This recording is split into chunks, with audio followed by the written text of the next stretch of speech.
ولا ولدا. إخوتي وأحبابي، موضوع مسألة aan ka hadli doono in sha allahu tacaala waa masalada laynoo soo tilmaamay oo ku saabsan caalamkan inaga qarsoon ee caalam aljin والشياطين والعفاريت والأباليس caalamkaas inaynu wax ka nidhaahno. waa caalam kowkabkan inagu weheliya, waana caalam tixgelintiisa leh, nolosheennana raad badan ku leh. mowduucan sida bini aadmigu waa u jecel yahay waxa ka qarsoon inuu ogaado. waa mowduuc in badan oo bini aadmigii ay danayso inay caalamkaa wax ka ogaadaan. mowduucani ma aha markii ugu horreysay ee aan fadhiyo sidan oo kale ah aan kaga hadlo. markii ugu horreysay ee aan masaladan ka hadlay waxay ahayd 1991kii annagoo xeryihii qaxootiga joogna meesha la yidhaahdo harta sheekha ayaan markaa joogay. waxaan ka aqriyayay kitaab tafsiira, deedna tafsiirkii wuxuu ila soo gaadhay suuraturaxmaan. suuraturaxmaanna waa suuradda ka hadasha haqaleynka labada la isku yidhaahdo aljin wal-ins. hordhacii suuradda ayaa waxaan kaga hadlay waqti ilaa nusa saaca, cajalad hal saaca dhinaceed ayaan mowduuca jinka iyo insiga aan kaga hadlay iyo makhluuqaadka jinka iyo siday u nool yihiin. cajaladaas waxaa iga duubay alxuseyni annagoo harta sheekha joogna. qaybtaa yaree nusa saacaha socotay meel dheer bay gaadhay, dad badanna way ta'hiirisay anigoo aan wax badan kaga hadlin. taasi waxaa markaa ay igu kaliftay markii aan u soo guuray Hargeysa 1994kii in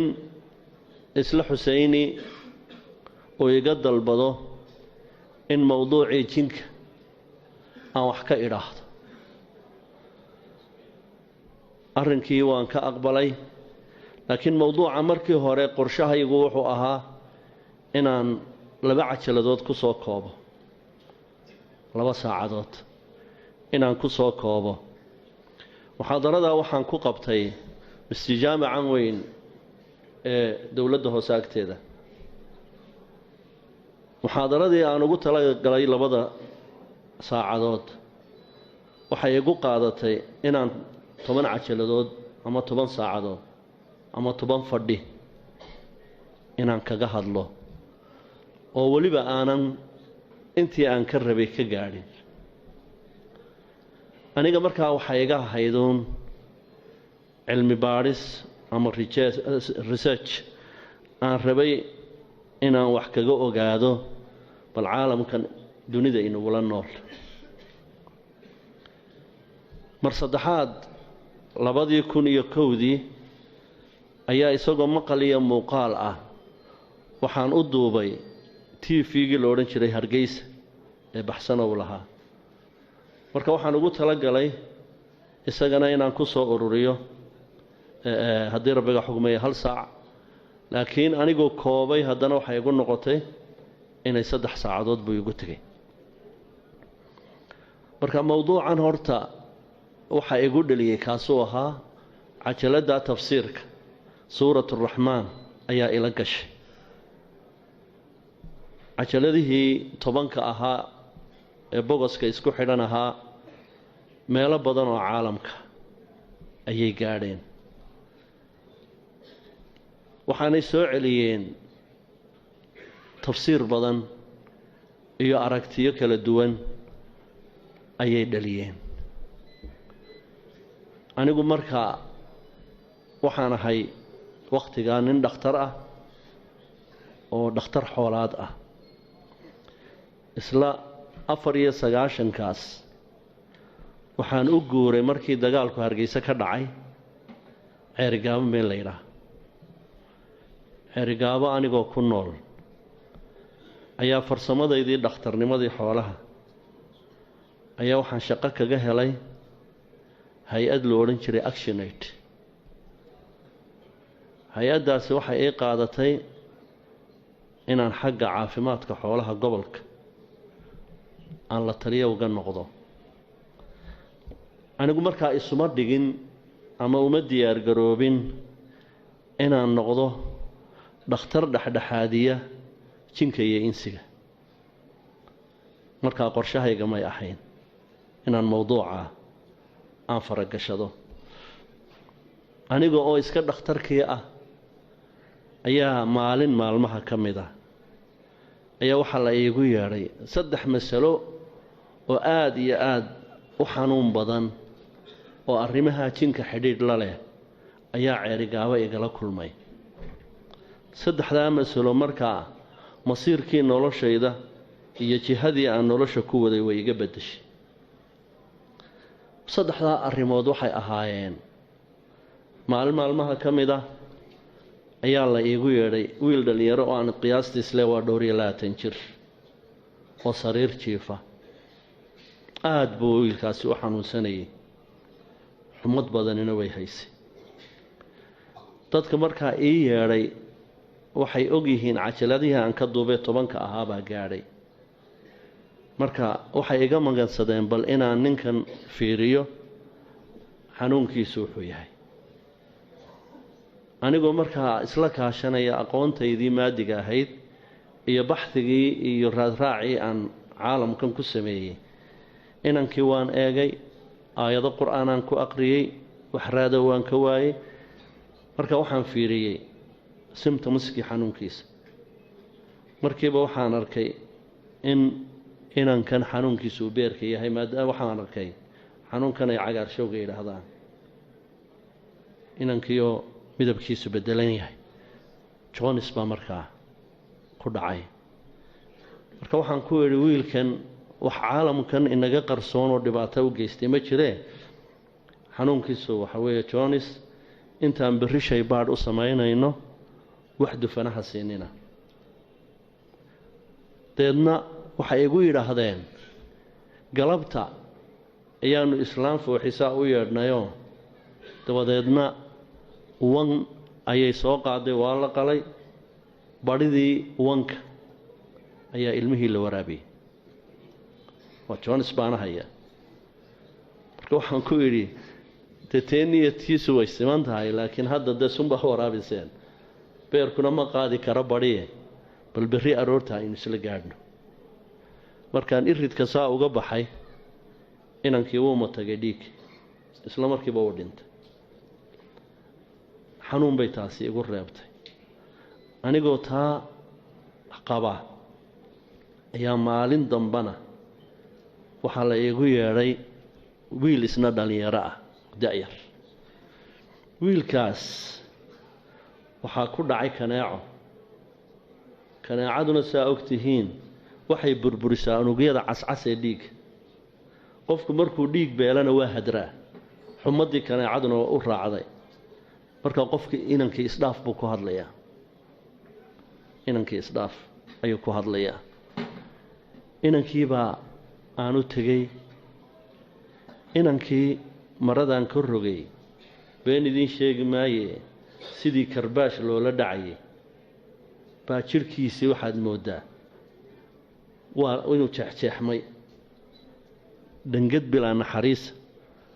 baa lala dhacay oo inankii oo mucuurtoona oo naftu meelay ka baxda uunla baan u tegey inankii xaaladiisii baan eegay xumadiisii baan ka yaabay deedna isla aroornimadii waxaan ka qaaday shaybaadh waxaan ka helay kaneeco inankii dawadii kaneecadaan siinay alxamdulilah wuu bogsay ta saddexaadna waxay ahayd qof dumar ah oo aan u malaynaya inay mardhal tahay ama laba dhal ayaa la igu yeedhay iyadana qoftaa dumar ah TB baa ku dhacday iyaguse laakiin markaa waxay aaminsan yihiin inuu jindureeyey qoftii baan eegay qur-aan baan ku aqriyey waan gartay markaa inaanu xanuun caalamka inaga qarsoon raad kule aanu ahayn waxaan eegay astaamihii xanuunkeeda maxaan ku yahay TB-duna dee ciddii aqoon la isma qariso qofku midabkiisuu isbedelaa oo haraggeennan caadiga ahee iftiinka liqaya wuu soo celiyaa iftiinka wuu birbirqayaa qofka wejigiisa oo dhididkiisu wuu urayaa wuxuu urayaa aan qofku u fadhiisan karayn marka 12 habeenimo wixii ka dambeeyana qufac baanu la seexanayn qofku intaa waxaa usii dheer xaakadii baabu tufayey qoftaa dumar ah ee TB-da qabta intoo girgira la shiday baa xaarkii dameeraha baa lagu ololiyey markaasaa lagu deday markaasaa markay qaylisa la leeyahay ha u joojinina waa jinkii ha u joojinina waa jinkii qoftii oo rafaadsan ayaan u tegey deedna xaaladeedii baan fiiriyey waxaa ii soo baxday xanuunkeedu inuu xanuun caadiya uu yahay oo uu yahay weliba TB shaybaarkii baan candhuuftii laga qaaday tijaabadii koowaadba positive bay noqotay qoftii dumarka ahaydna sidii baa ilaahay ku caafi marka waan fakeray waxaan ka fakeray haddii aad xayawaan aada badbaadiso iyo inaad bini aadmi badbaadiso ayamaa kuu roon waxaan go'aansaday in aan bini aadmiga xun aan ka badbaadin karo haddaan badbaadin karo dabeedna shaqadii hay-adda waan risaan gariyey waxaan go'aansaday inaan meel u fadhiisto oo aan dadkii marka xanuunadoodii kala jiheeyo oo wixii il ah ishu dee waata ogtihiinoo intaasoo cudur bay keeni kartaa walcaynu xaqun caalamkan inaga hooseeyana in badan baa la isku dhici karaa iyana dhib bay keenayaan wajacalnaa bacdakum libacdin fitna atasbiruuna wakaana rabbuka basiira halkiibaa markaa anigu dhakhtarnimadii xoolaha aan faraha ka qaaday oo aan go'aansaday inaan baabkan daaweynta maxaanku idhaahdaa makhluuqaadka inaga hooseeya waxay dhib u geystaan aan farageliyo tii waxay markaa igu dhalisay inaan aada u daneeyo baadidoonka caalamkan iyo sida loola xidhiidho iyo mashaakilaadkooda iyo saaxiriintu haddii rabbiga xugmayo siday yacni u shaqeeyaan iyo dadkan jinka la shaqaysta iyo calaamadahooda iyo waxaasoo dhan inaan wax ka baadho tii waxay igu kaliftay markaa inaan qoraallo badan aan ka sameeyo sideedabana bini aadmiga waxaa ku abuuran waxaa ka qarsoon inay baadi doonaan waana takaliftay aadamaha maanta dunida ku nooli in hamigooda uu gaadhsiiyo inay xidigaha wax ka ogaadaan iyo caalamka inaga sarreeya oo ay is yidhaahdaan bal meerayaashaa kale ee aan dhulka ahayn bal meel uu nololi ka islaaxi karto oo bini aadmi ku noolaan karo aan baadi doonno iyada oo makhluuqaadka dhulka inagula bini aadmiga kumanyaal bini aadmiga ay gaajo u dhimanayaan baa haddana damaca bini aadmigu wuxuu gaadhsiiyey inay malaayiin doolar iyo lacaga ay ku bixiyaan inay hawada ay sahan u galaan oo marba ay soo celiyaan xidig hebel baanu tagnayoo waxoogaa baahiyaha nolosha iyo asaasiyaadka nolosha qayb baa ka maqan laakiin qaarkood waxaad mooddaa raad nololeed inuu ka sii muuqdo intay wareegaanba waxay soo gaadheen oy ogaadeen xidigan aynu ku noolahay mooyaane xiddi kale oo u diyaara ama loo diyaariyay in lagu noolaan karo inaanu jirin. maaris baa ugu dhow bay yidhaahdaanoo waxoogaa raad nololeed oo beri hore ah, waana yacni waxuun maxaanku dhahdaa mala awaal ah. waxaasoo hawla iyo sahanka intaa la eg iyo baadidoonka intaa la eg waxaa kaga filaan lahaa inay qur-aanka ilaahay un hoos u eegaan. waxay ogaan lahaayeen dhulkan aynu ku noolnahay meelaan ahayn inaan bini aadmigu u islaaxayn inuu ku noolaan karo. waxaasoo kharashee lagu bixinayo in la baadi doono waxaan faa'iido lahayn waxaa loo celin lahaa daryeelka dadka. ilaahay qur-aankiisa wuxuu ku yidhi alam najcal ilarda kifaatan axyaa'an wa amwaata. asalka halka ilaahay ugu talagalay in bini aadmigu ku noolaado ee oksijiintii iyo biyihii iyo cadceeddii oo nidaamsan iyo maxaanku idhaha cufisjiidkii. cufisjiid waxaa la yidhaahdaa imika qofka bini aadmigu wuu tallaabsanayaa, tallaabadiisan waxaa xadidaya meesha dhow inuu dhigo u suurtogelinaya magnad baa ilaahay uu geliyey dhulkeennan. magnadkaasi wuxuu kalifayaa in qofka bini aadmiga halkuu lugta dhigaya ay miisaanaato. laakiin hadduu qofka bini aadmiga orbitkan ka baxo dhulka oo idinka arko kuwaas maxaanku idhahdaa dayax gamceedada raaca oo idinka arkayoo tallaabsu is odhanayaayo iska duulaya, waxaana khasab ah in dayax gamceedka uu xadhig ku xidho. hadduu soo noqo is yidhaahdana wuu duulayaa sida shimbirta. waxaa ka maqan maadadan ama magnadkan ilaahay ugu talagalay dhulka inuu bini aadmiga ku xasiliyo. waxaa ku filaan lahaa inay qur-aanka ilaahay eegaan oo ilaahay leeyahay minhaa khalaqnaakum wa fiiha nuciidukum wa minhaa nukhrijukum taaratan ukhra. haddaba bini aadmigu sidiisaba wuxuu iska jecel yahay wixii ka qarsoon inuu baadi doono.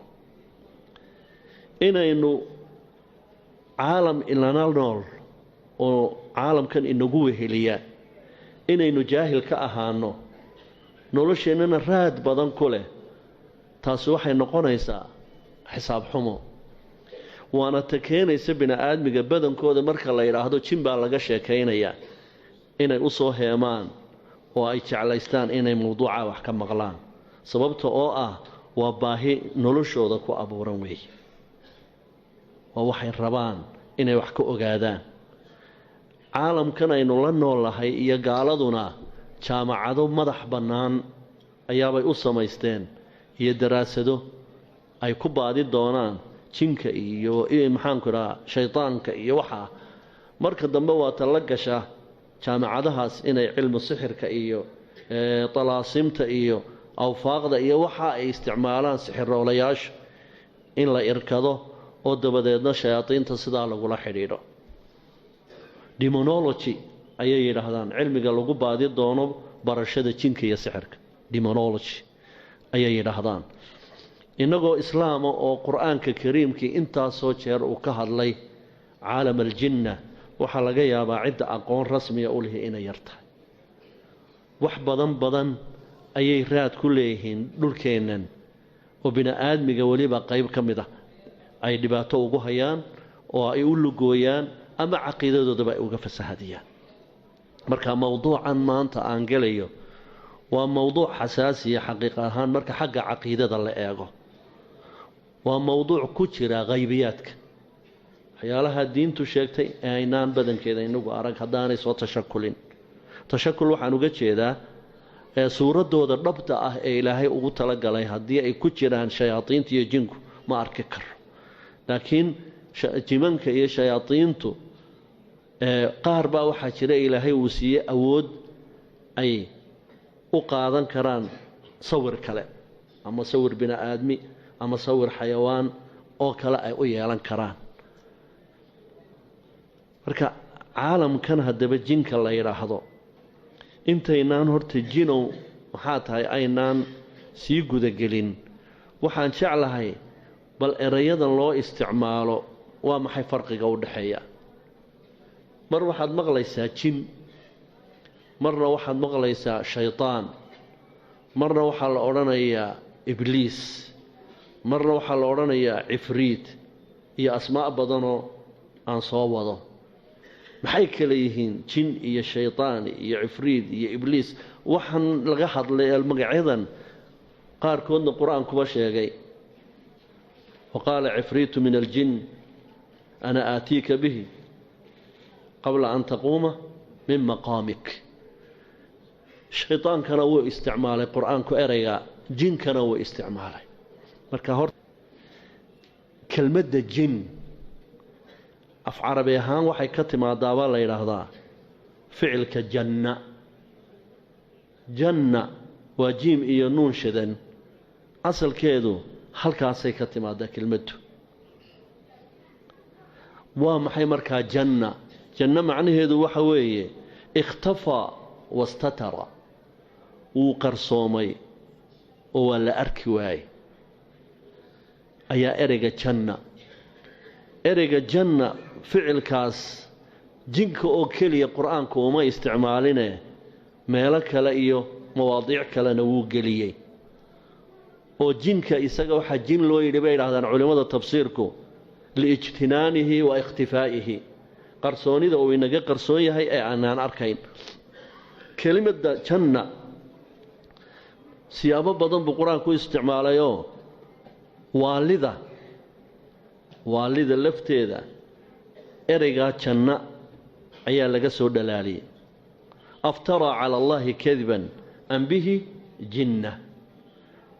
jinna markaa ninka waalan waxaa la yidhaha majnuunna waxaa loo yidhi baa la yidhi caqligiisii baa qarsoomay caqligiisii baan shaqaynaynin lidaalik baa waxaa loo yidhaahdaa majnuun waxaa kaloo qur-aanku isticmaalay kelmadda janna wuxuu u adeegsaday ilmaha uurjiifka ah kelmaddaa janna ayaa laga soo dhimbiil qaatay waid antum ajinnatun fii butuuni ummahaatikum waid antum ajinnatun fii butuuni ummahaatikum markaa jiniin baa laydhaa jiniinkuna waxaa loogu bixiyey wuxuu ku qarsoon yahay uurka hooyada haddaba makhluuqan jinka la yidhaahdo waxaa ereygan qarsoonida ah loogu isticmaalay indhaheennaan arkayn isaguse wayna arkaa makhluuqa jinku markuu dabeecadiisa caadiga a leeyahay isagu wayna arkaa innaguse ma aragno bidaliili qowli illaahi tabaaraka wa tacaala innahu yaraakum huwa waqabiiluhu min xaysu laa tarawnahum innahu yaraakum huwa waqabiiluhu min xaysu laa tarawnahum laba jeerunbaa qofka bini aadmigiihi uu jinka arki karaa jin isbedelay oo suurad kala yeeshay oo dayday ah oo xuduuddii ka soo gudbay oo qofka bini aadmiga ah inuu daandaansado raba markaa isagoo oo suuraddiisii iska bedelay waa la arki karaa saynu ka warrami doonno mar kalena waa la arki karaayo marka qofku isagu uu daandaansado oo uu cilmigan ruuxaaniga la yidhaahdo ee arwaaxda lagula xidhiidho ruuxaaniguna waa caalamuljinka unbay u jeedaane waxaa jira markaa erayo iyo qoraallo iyo afcaal qofku haddii uu sameeyo xijaabkan inoo dhexeeya uu furmayo qofkana markaa wuxuu gelayaa albaab aan weligii ka furmaynin qofku hadduu baab kaa galo baab alitisaal alarwaax hadduu la itisaalo wuu ku xidhmaa albaabkaasi dib dambaysana ugama furmo aakhirkana iyagunbaa dila mar hadduu caalamkaa la itisaalo aakhirka iyagunbaa dila labada dariiqo mid unbuu bini aadmigu ku arki karaa jinka ilaahayse wuxuu ugu talagalay xaqiiqa ahaan inaan innaga iyo jinka wax aragtay isagu inuu ina arko innaguse aynaan arkin lidaalik ayaa waxaa loogu bixiyey jin waxaana iska soo hor jeedaan xaqiiqada insiga insi haddii la yidhaahdo min aanasa bay ka timi aanasana waxa weeye wuu muuqday aanasa wuu muuqday bay ka dhigan tahay oo ilaahay tabaaraka wa tacaala waa ka qur-aankiisa ku yidhi markuu ka warramayey nebiyullaahi muusa innii aanastu naaran lacallii aatiikum minha biqabasin أو جدوة من النار.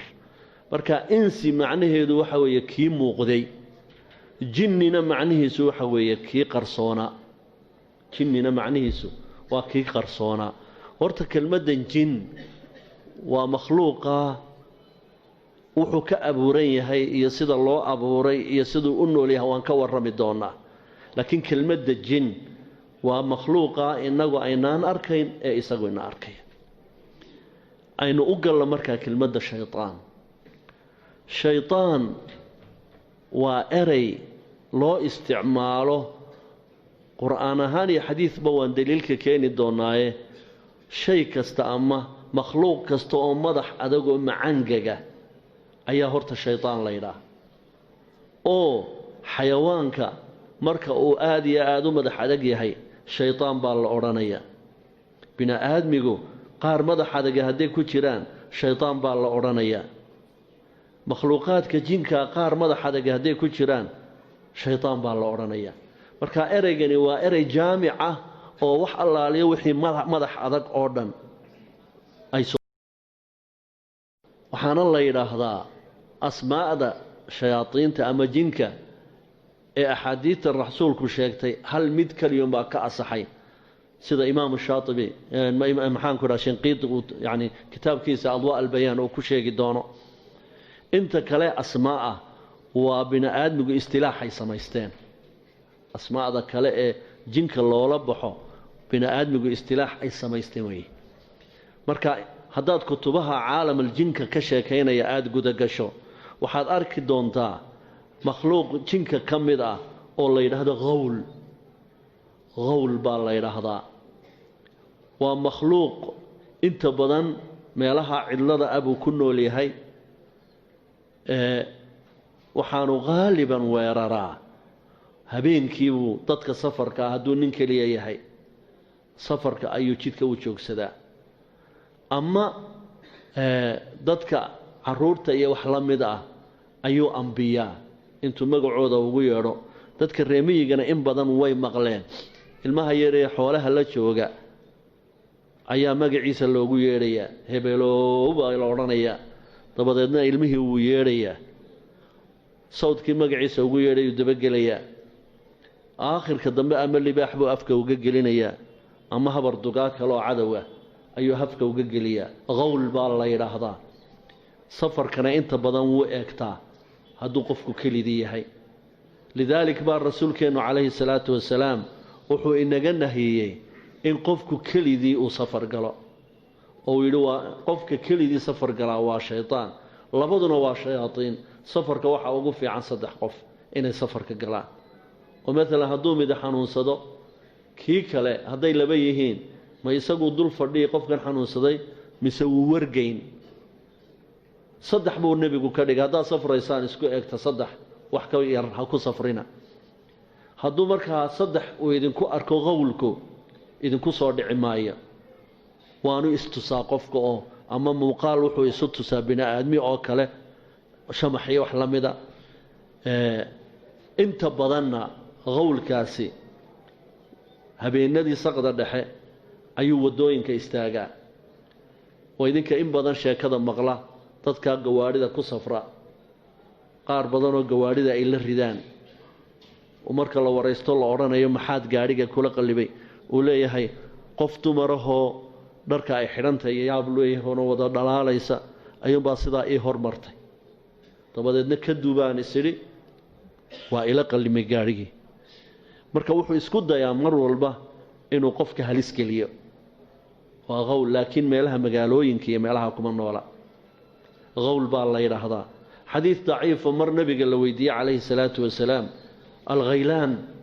waa jamciye nebi allow ka waran. wuxuu yidhi hum saxaratu ljin.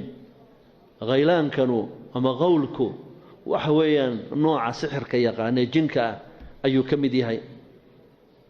sucaala mid la yidhaah baa jira. iyadana lafteedu meelaha dacallada magaalooyinka ayay degtaa. inta badanna waxay isu muujisaa qof dumara ayay isu ekaysiisaa. meelaha koonayaasha magaalooyinka iyo meelaha deegaanada ah bay degtaa. bini aadmigana waqtiga fiidadowga abay iyo casar gaabadka iyobay soo dhaadhacda mararka qaarkood markaasaa bini aadmiga ay istustaa iyadoo qof bini aadmiga soo ekaysiinaysa waxaan xasuustaa hargeysadii hore nin waalaayo meelahan fadhfadhiisan jiray ninkaasi hilib loo ahaa casar kasta gabadh baa u iman jirtay qurux badan hilibka wixii u yaala bay ka iibsan jirtay markii dambe uu cilaaqay sheekadii waa la isla fahmay dabadeedna waa la isku lug daray way kaxaysay waqti fiida marka sida uu isagu ka sheekeeyey waxay i geysay buu yidhi jinow maxaa tahay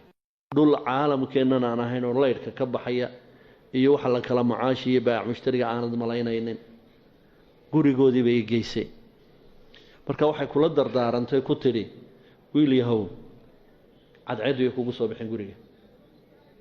marka dhowr maalmood buu ka dadaalay inay cadceedu ugu soo baxdo maalin dambe ayay hurdadii la tagtay cadceeddii baa soo baxday wuxuu arkay isagoo meel gudaafada hurda boggana ay kaga jirto baashan la yidhaha masacagalayda ay kaga jirto wuxuu jiifaa gudaafadaha naasahablo ayuu jiifay halkii ayuu ku waashay ninkii waxaa kaloon xasuustaa 85 haddaan 84 ahayn wiil dhallinyara oo ardaya oo neersanka barta isbitaalkii digfeer ayaa mar uu waxbarashadii ku yara caajisay buu xaggan tarabuunka muqdisho u soo yara kacay digfeer iyo tarabuunkana waxoogaa bay isu jiraan intaanu iftiinkii tarabuunka soo gaadhin baa wuxuu arkay naag cadar aada isugu buufisay deedna wuu cilaaqay iyana way la qaaday waa laysa soo raacay waagaas ninkii garanaya dumarku waxay xidhan jireen kaba la yidhaha qaraafiico waxay ahaayeen kaba xagga hoose qori ah way sanqari jireen oo markay laamida lagu socdo qararac bay odhan jireenoo xagga hoosea qori ahayd walaa yadribna biarjulihinna liyuclama maa yukhfiina min siinatihinna si maxaanku idhaahdaa loo eego tallaabadooda iyo akshanka ayaa shaydaanku wuxuu hindisay inuu kaba qorya ah uu biniaadmiga u soo sameeyo marka intii madowga la soo marayey sanqadha wuu maqlayay wiilku laakiin waxaa uu islahaa kabihii qaraafiicaha ahaa bay xidhan tahay tarabuunkii marka lagu yimaado tarabuunka waddaa hormarta laydh baa ku xidhan siday u sheekaysanayeen buu hoosta lugaheedii eegay deedna wuxuu arkay inay leedahay qoob dameeraad ardaygii wuu sasay waa cararay wuxuu u cararay jihada iyo waqooyiga warshadda caanaha ayaa halkaa kaga soo jeeda inanku waa qayliye waa sasay waa orday koonaha warshadda caanaha odaybaa fadhiya garhweyn iska fadhiya alla adeer iga qabo buu ku yidhi markaasuu ku yidhi war maxaad aragtay alla adeer naag qoob dameeraadla baan arkay odaygii show isaga laftiisa isna jina deedna isna intuu qoobkii u soo saaray uu yidhi makanoo kalu ahaa intuu halkaa laabta kaga dhuftay ayuu ku gujiyey oo yidhi cagtanoo kaley lahay yarkii yaraa koomuu galay meeshuna waa dad badani ma socdaan waa meel cidlaa oo halkan maxaanku idhaha isbitaalkii militariga ka xiga halkan warshaddii caanoo laga rawxay baa ka xigta waa meel cidlaa habeenkii oo dhan halkiibuu yarkii uu koomo ku jiray waagii markuu beriyey ayaa ilmihii oo meesha jiifa oo koomo ku jira baa laga qaaday tan haddaba iyadu waa tan had iyo jeer dadka xeebuhu ay koocada u yaqaaniin tan iyagu aynaan saclaad innagu soomaali ahaan waxayna kooca ayaynu idhaahnaayo inta badan dadka berbere ku nool yaalaa markay habeenkii xeebaha ay u baxaan way arkaan marka middan koocada la yidhaahdo ama noocan dumarka ah ee u soo banbaxa dadka waxay yidhaahdaan dadkan cilmi baarista ku sameeya jinka xayawaanka la yidhaahdo addi'bu oo inagu u naqaano af carabi ahaan waraabaha ama dabciga waxa ilaahay awood u siiyey inuu arki karo jinka marka noocan oo kale way is arkaan waanu cunaa waraabuhu jinka noocan oo kale ah isaga la dagaalamo uu cunaa waxa jira bay yiraahdeen qaar jinka kamid ah oo badaha dhaxdooda ka ugaarsada makhluuqaadka bini'aadmiga waa kanaynu inagu naqaano qaraasina waa burcadbadeed marka waxa jira jin burcadbadeed ah oo badaha dhaxdooda ayay ka qaraabtaan waa wax quwad weyn midabkiisuna wuxuu u eegyahay midabka dhagaxaanta badda ee madmadow wuxuuna isku dayaa in maraakiibta yaryar oo kale uu qallibo oo dadka la tuuro ayuu isku dayaa waxaana la yiraahdaa kaas ad-dahlaab ayay yiraahdaan waa daydega badda ayay ula baxeen waxa kaloo jira mid ay ula baxeen sibyaan oo in badan aan maqasheen sibyaan sibyaanku wax kale ma ahan waa nooc makhluuqaadka jinka kamida oo isku daya inuu bini'aadmiga dhibaateeyo inta badanna tarantu la dagaalama markay u timid xadiidkii saxiixa gabadhii dhabar furanku ku dhacay ay nabiga u soo ashkatootay wuxuu nabigu ku yiri calayhi salaatu wasalaam innaha rakda min rakadaati ibliis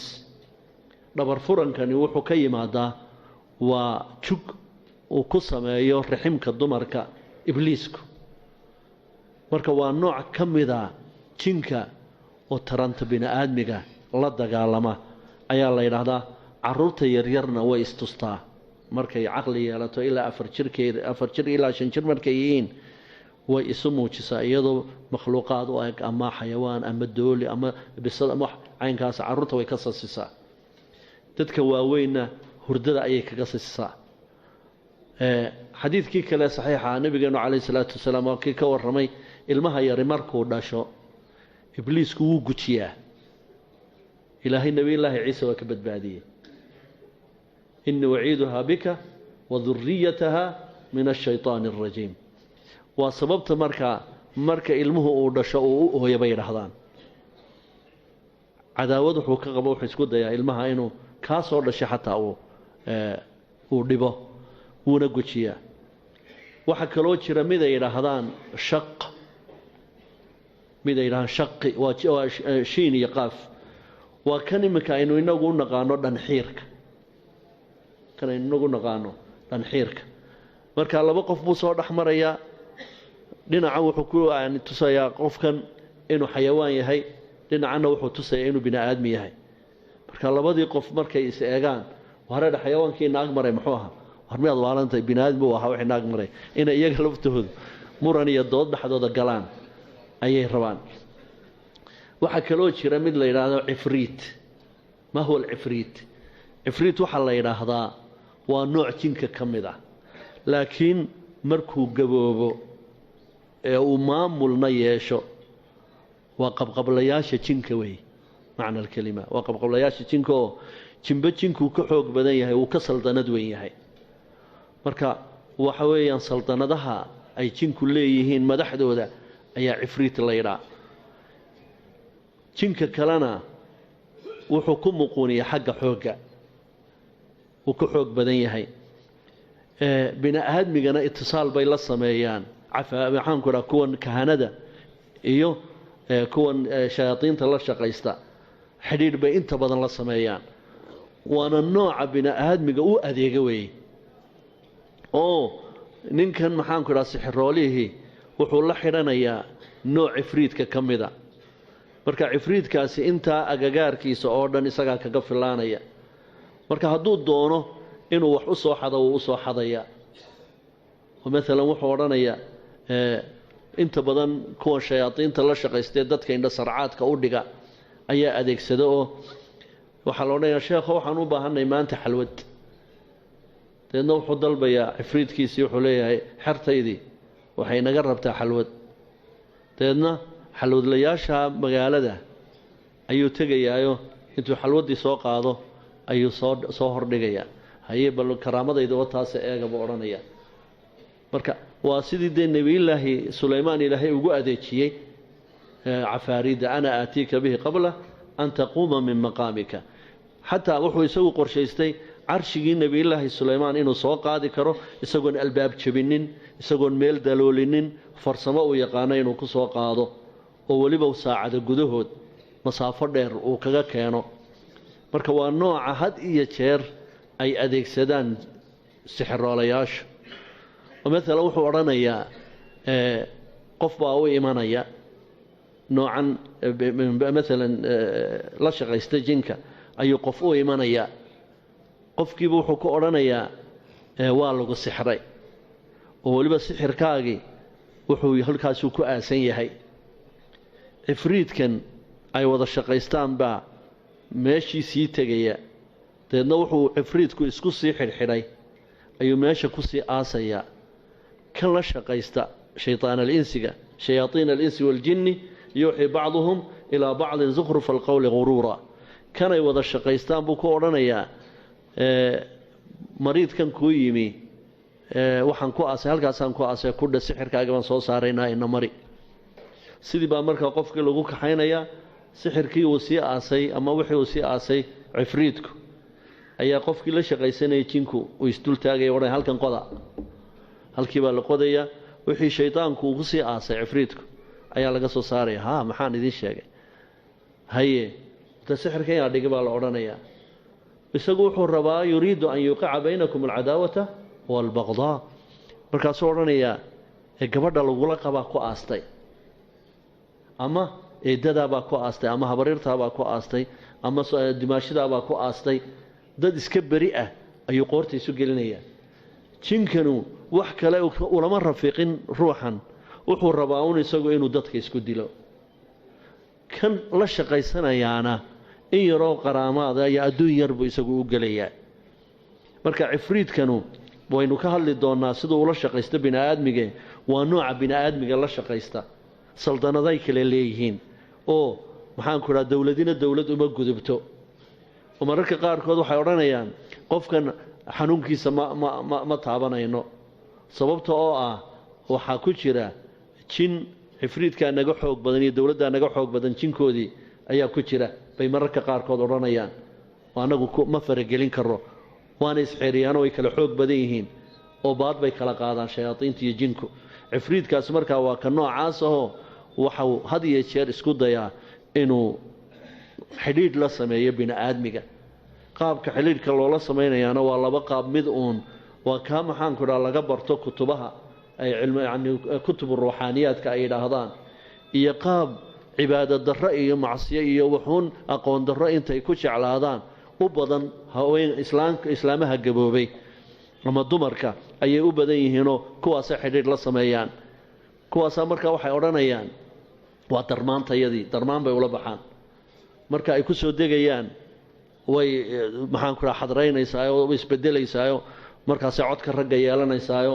markaasaa qaad iyo sigaar ay burburinaysaayo intaa waxay xidhanaysaa koodh iyo qamiis iyo waxbaa loo xidhayaa nin bay iska dhigaysaa marka ay ka yacni warramayso wararkii jinka ay soo gudbinayso marka qaabka ay jinka ula sheekaysatay waxaasna waa mowduuc inoo hadhay oo aan ka warrami doono marka hada alcifriit hadduu yahay cifriit saalixa oo ilaaha yaqaana dowladdiisa wuxuu ku ababiyaa waa wanaagga hadduu yahay mid mufsidana waa kaa maxaanku idhaha makhluuqaadka fasaahadinaya waxaa kaloo jira jin la yidhaahdo qariin qur-aankaana sheegay oo ilaahay kaga warramay oo qof kastoo bini'aadmiya laba qariin baa la socda qariin malaa'iga iyo qariin jin ah waa ka ilaahay qur-aankiisa ku sheegay suuratu lqaaf wa qaala qariinuhu haadaa maa ladaya catiid qariinkiisii wuxuu yidhi markuu ilaahay yani hor keenayey kitaabkii uu ka qoray waa malaa'igtii markaa taasi jinkuna markuu ilaahay ka warramayay qariinkooda wuxuu ilaahay suuratu lqaaf ku yidhi qaala qariinuhu rabbanaa maa adaytuh walaakin kaana fii dalaalin baciid marka kaa makhluuqaadka la socda ee aan ka hadhayna maalintaa uu dhashay la raaciyo ilaa intuu ka godgelayo la socda ee ka warbixiya waxaa la ydhaa qariin baa laydhaa waana ka inta faraha badan warbixinta siinaya sixiroolayaasha iyo kuwan caraafiinta iyo kuwan faaliya iyo arrimaha kuwa uga warramo weeyaan oo marka qofka bini'aadmigiihi uu shayaadiinta la shaqaysanayo waxaa dhacda in qariinkaagani uu ka warbixiyo xaaladaada maalan qof xanuunsanaya wuxuu imanayaa habartii fooxisada ahayd ama kii faaliyaha ahaa ayuu u imanayaa dabadeedna waxay isku dayaysaa markaa uu qofkaasi u yimaado in muddo horta ay maaweeliso ruuxa inta warbixinta ay kala qaadanayaan labada qariin adiga qariin baa kula socda iyadana qariin bay leedahay qariinkaa adiga kula socdabaa qariinkeeda u warramaya qariinkaasaa markaa qalbiga ku xashaashaqaya kan sixiroolaha ah hadhow marka yacni warka ay dhammaysato intaa warka la kala qaadanayo mid walba qaab bay isticmaashaa qaar baa waxay sameeyaan foox bay dabka ku ridaan fooxaasaan wax ka dhex arkaynaa bay yidhaahdaan qaar baa waxay sameeyaan aleel bay soo qaadaan aleeshaasaa la rogrogaa habar dhali weyday aleela ku waalatay aleeshaasaa la rogrogayaa qaar baa waxay sameeyaan intay bun soo qaadaan koob bun ah bay in yar cabbayaan deedna markay dacdaacaan bay bunkiisaa ugu warwareejinayaan koobka gudihiisa markaasaa intaa la warka la kala qaadanayo ayaa ama bunkaa lagu maaweelanayaa ama fooxa ama wixii la mida hadhow markay warbixinta qariinkeedu u soo gudbiyo ayay odhanaysaa haa waan ku gartay soo hebel ma tiid soo odhanaya haa magaciisa ma weydiinaysa ma ogtahay soo hebel ma tiid haa soo magaalo heblo kama adiman haa waheedhe soo 4 carruura walaalnima tiid haa beri dhoweyd islaantaadi sooma dhiman haa iyagaa dilay bay odhanaysaa haa iyagaa dilay haa markaad habeenkii seexato soo xumad yari kuma qabato haa markaad isyaro rogrogato soo feedhuhu kuma yaro sanqarhaan haa waxaasoo dhan bahalkanaa u sheegay markaasoo allah wallaahi xanuunkaygii laftiisii bay garatay buu odhanayaa hawaan ku fahmay marka waxaad odhanaysaa waxaad yeelaysaa adiga waxaa kuu furdaamo ah wan galaalan baad keenaysaa adduun intaan la agna waad keenaysaa intaasaan kugu furdaaminaynaa hadhow tuu baxayaa wuxuu le waryaadhe horta islaantani waa awliyo oo wax allaaliya wixii aan ahaayoo dhan bay sheeg maba seeginba mararka qaarkood waxaad odhanaysaa waryaahe berigii aada yarayd adigoo inan yaroo kula eego hebel laydhaa la ciyaaraya sow geedkamaad soo dhicin berigaasaa geedkaasaa la hoos fadhiyey geedkaasaa lagaa raacay ilaa waagaa waa lagula socday bay ku odhanaysaa ninkii wuu aaminayaa qofkii wuxuu aaminayaa tani waxa weeyaan waxeedu waa dharaar weey wax kalena ma ahan waxa weeyaan qariinkan iyo qariinkan wada sheekaystay rasuulkeennu calayhi salaatu wasalaam xaqiiqo ahaan waa ka warramay masalada ee yidhi marka suuqa loo soo dhaadhaco waa xadiis saxiixa qariinka qofka mu'minka ah la socda iyo qariinka qofka caasiga ah la socda iyana way is arkaan maalan markay labadii qof iska hor yimaadaan iyagoo isyaqaana ay isa salaamaan intay wada taagan yihiin labada qariinna way iswarsanayaan markaasuu odhanaya war hebel warnin maxaa sidan kuu galay sawdigan qallalay ee qaawan ee bilaa kabaha ah ee aan feedhnayn ee basaasana raamaystay markaasuu odhanaya war heedhe war mid inkaaraba aniga laygu darayoo aan waxbaba ka qaadi la'ahayo markuu kabaa xidhanaya bismillaahi buu odhanaya markuu guriga gelaya bismillaahi buu odhanaya markuu wax cunayo waa ka xadiidkii saxiixa haddee marka qofka bini'aadmiga markuu gurigiisa gelaya hadduu bismillaahi yidhaahdo shaydaanku waxay odhanaya caawa laa mabiita lakum ayay odhanayaan hadduu markuu guriga gelayo uu bisinka ilaabana guriga way la soo gelayaanoo way dugsanayaan laakiin markuu wax cunaya hadduu cuntadii waxay laa cashaaa lakum caawa casho ma lihidin ayay odhanayaan iyagoo sidaasa iswaraysanayaano markaasuu odhanaya war kan soo ma aragtid war waa habadaroo anigu waan iska saarahay gooryaaya oo markuu wax cunayo ilaahay ma xasuusto, markuu feedhanayo ilaahay ma xasuusto, markuu dharka xidhanayo, markuu xaaladihiisa oo dhan waa rafiiq baan lahay, waa la wadaagaa. washaarikhum fi lamwaali waalawlaadi wacidhum wamaa yacidhum ashaytaan. xataa waxay ka gaadhsiiyaan inay haweenta la isticmaalaan, sadiq aw laa tasadiq. marka ninkii wuxuu xidhan yahay dhar buu xidhan yahay, shaydaankii qariinka ahaa waa feedhan yahay, waa dhalaalaya, waa naaxay, wuxuu la nool yahay bahal habadahoon ilaahayba ku xidhnayna. waman yacshu can dikri araxmaani nuqayid lahu shayطaanan fahuwa lahu qariin. soocankaa ma hayn, fahuwa lahu qariin. maba ka tegayba, wuu jeclaanayaa, dee isaguunbuu la rafiiqayaa, ilaa wuxuu ku qaba meel kale ka heli maayo. marka haada alqariin isna raad badan buu nolosheenna ku leeyahay, oo in badan oo loo tago oo faaliyayaal ama fooxisayaal ah, warbixinta ay ku siinayaan warbixin ay ka heleen qariinkan adiga kula socda wey. warbixin ay ka heleen qariinkan adiga kula socda. shayaaiin alinsi waaljinni yuuxii bacduhum ilaa bacdin zukhrufa alqowli guruura. marka kaa waxaa la yidhahdaa qariin baa la yidhaahdaa. waxaa kaloo jira mid waswaas alkhannaas la yidhaha, ka qur-aanka lagu sheegaya, waana ka ugu shar badan ee had iyo jeer ku aloosiya bini aadmiga macaasida. acuudu billaahi min ashaytaani alrajiim. bismi illaahi alraxmaani alraxiim. alxamdu lilaahi rabbi alcaalamiin. الصلاة والسلام على أشرف الأنبياء والمرسلين صلوات الله وسلامه عليه. وبعد، إخوتي وأحبابي، السلام عليكم ورحمة الله وبركاته. قال الله تبارك وتعالى في تنزيله: أعوذ بالله من الشيطان الرجيم، بسم الله الرحمن الرحيم. قل أوحي إلي أنه استمع نفر من الجن فقالوا إنا سمعنا قرآنا عجبا يهدي إلى الرشد فآمنا به ولن نشرك بربنا أحدا وأنه تعالى جد ربنا ما اتخذ صاحبة ولا ولدا. إخوتي وأحبابي، موضوع مسألة aan ka hadli doono in sha allahu tacaala waa masalada laynoo soo tilmaamay oo ku saabsan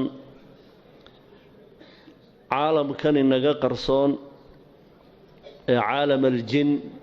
waashayaatiin waalcafaariin